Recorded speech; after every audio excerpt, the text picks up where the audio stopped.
Welcome to this edition of the UNA Week in Review presented by Lions HR. Volleyball season comes to a close. UNA men's and women's basketball teams hit the road to open Gulf South Conference play, and several UNA soccer and football players bring home postseason awards. Find out more right after this.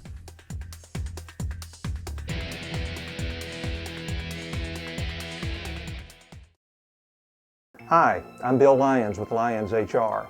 If you own or operate a small business, then you're aware of the growing number of challenges affecting your profitability.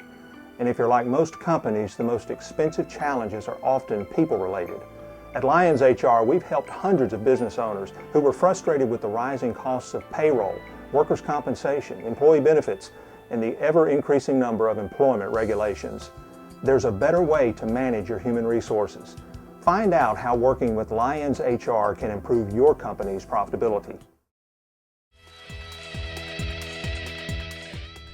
Number 21 Florida Southern hit .287 for the match and had three players reach double figures in kills and a 3-1 win over the UNA volleyball team in the opening round of the NCAA South Region Tournament. The loss ends the season for the Lions with a 26-8 record. Natasha Fomina had 14 kills on the day, while Lexi Bradley added 11 kills for the Lions. Defensively, Ashton Kapovich had 18 digs, with Sarah Ann Tillery adding 12 digs and Peyton Lang getting 10 digs. Setter Andrea De Leon, who was named to the all-tournament team, recorded 35 assists. Although the season is over, the awards continue to roll in for UNA. Fomina and De Leon each received first-team All-South Region honors by the Division II Conference Commissioners Association. Jessica Alston was also named second team. Fomina, a junior from Broomfield, Colorado, also received first-team All-South Region honors by the AVCA, with De Leon earning an honorable mention. On the hardwood, the UNA men's and women's basketball teams both struggled on the road in conference openers at Valdosta State and West Florida. The UNA women fell at VSU 76-63 before dropping a 70-57 decision at UWF. Kiki Gunner reached double figures in each contest and averaged 13 points per game. Sophomore Jacqueline Heath returned from injury and averaged 11 points, while Shanice Heron averaged 10 points per game. With the losses, UNA is now 1-6 overall and 0-2 in GSC play. The men's team dropped a 3-overtime thriller against Valdosta State before falling to West Florida. In the opener, VSU pulled away in the third overtime by hitting 14 of 15 free throws in the 127-115 victory.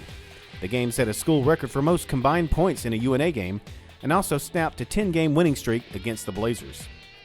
The Lions had chances, but VSU answered at the end of each period. John Fletcher led the way with a career-high 27 points, including a 9-for-9 showing at the free throw line. Against West Florida, UNA could not overcome a slow start in the 96-85 loss. Freshman Tavares Tolliver led the way with 17 points. Fletcher scored 16 points, while Demario Jackson added 13 points on the day. With the loss, UNA falls to 3-5 overall and 0-2 in GSC play.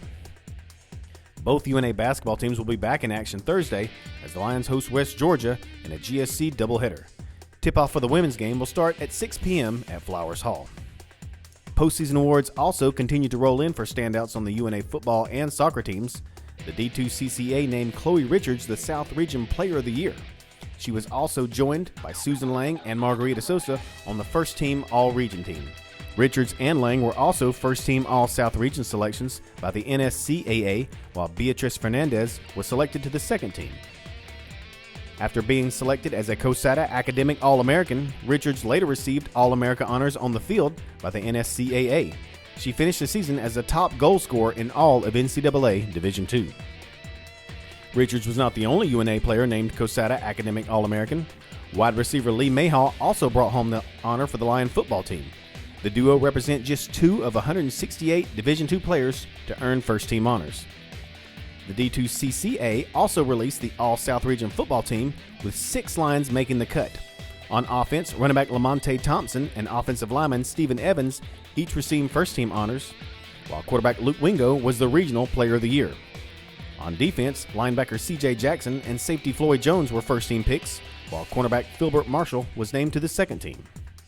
Finally, Wingo has been named one of the 8 national finals for the Harlon Hill Trophy.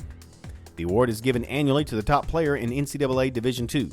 The winner will be announced on Friday, December 18th, with an award ceremony set for January 8th at a luncheon on the UNA campus.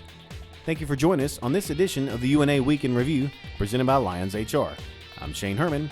Stay up to date with all of UNA athletics by going to the new www.roarlines.com.